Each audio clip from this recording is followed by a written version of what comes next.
Hello everyone, this is our DA project. The members are Rishabh Rathi, roll number 69, and Shreyas Barve, roll number 75, that is me. The project statement given to us was that user will provide the dimension of the matrix, that is the number of the rows and number of columns. We will generate the matrix having values 1 and 0 randomly in it. Starting from the top place cell of the matrix, we have to calculate the number of paths to the last column of the matrix under the condition that if the neighboring cell has 1, then we can move forward, but if the cell has 0, we have to backtrack and take another path. Using this algorithm, we have to calculate all possible paths from the first cell to the last column of the matrix, and if there is no path, we have to return the value 0. Consider the visualization here. If we are standing in the blue cell right here, the possible paths we can take are the down and the diagonal down right here, because they are containing 1, and the right one, which is containing 0, highlighted in red, we cannot travel to that path, because if we encounter 0, we have to backtrack and take another path. Now let's see the code for this.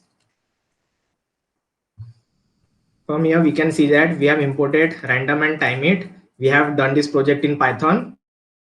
This is an algorithm to print the matrix.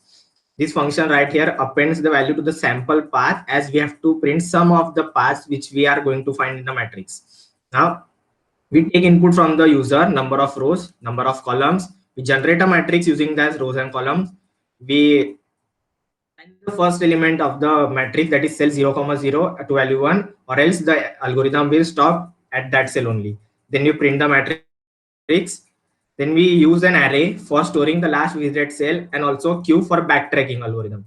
Now initially there are 0 paths, so we initialize the path variable to 0. We start the timer and run the loop. We pop out the first element from the 0, that is 0, 0, and store it in the variable x, y. That is x equal to 0, 0 and y equal to 0, 0. Now this condition here is for the top left corner of the matrix. The condition is that if the neighboring cells have value 1, then we have to append that cell to the queue, which is used for backtracking, and also the visited cell. Now this condition here is right for the last column. What we do here, that when we reach our objective, that is to the last column of the matrix, we increment the path variable by 1. This function right here is for the first column, that is the leftmost column, excluding the first row, that is the top row, and the last row, that is the bottom row.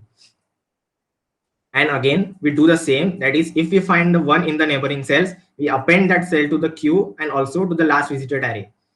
This right here function is for the bottom left corner, that is the down left corner. The condition is that we check the above cell, the rail to the right, and the diagonally right above cell. We check that if they contain 1, then we append it to the queue and append it to the visited array. Now this condition is for the entire first row, that is any element in the entire first row. We check that the neighboring elements, if they are having 1, we append that to the queue and to the visited array. Now this function here is similar to the function before, but the change is that instead of looking the down row, we are checking the row that is just above it, and the condition is the same, that is we check if the cell has 1, then we append it to the queue, which is used for backtracking, and to the visited array. Now this function is a little trickier. In this we are checking the contents of the inner cell, that is if the cell is inside the matrix, that is it is surrounded by 8 elements from all the sides, that is 2 vertically, 2 horizontally, and 4 diagonally. We check all those elements. If they are having 1, we append them to the queue and to the visited array. After this function is over, we stop the timer. Then this function here right here is to calculate, to add the elements to the sample paths which we are going to print.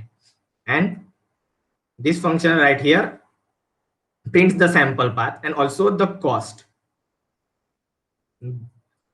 This function right here prints the total paths, and when we started the timer, this prints the total number of time we take to solve the algorithm. Let's take an algorithm look. User has entered the row 5 and number of columns as 6, and we have generated a random matrix. Let us check this path. It is saying that we start from 0, 0, that is this element right here. Then we go to 0, 1, we take a first step forward as it is having 1. Then we go to 0, 2, that is this element right here. Then we go to 0, 3, the next element. Then we go to 0, 4, that is this element. And the last element is 1, 5, that is this.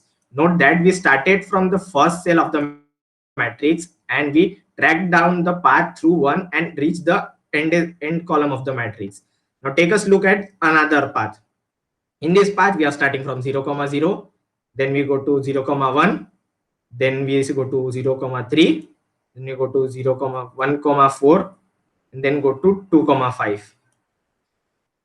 Therefore, these are some of the paths that we can print here, but the total number of paths in this matrix are 393. That is all possible paths from this cell right here to the last column of the matrix, and the time taken to solve this algorithm is right here.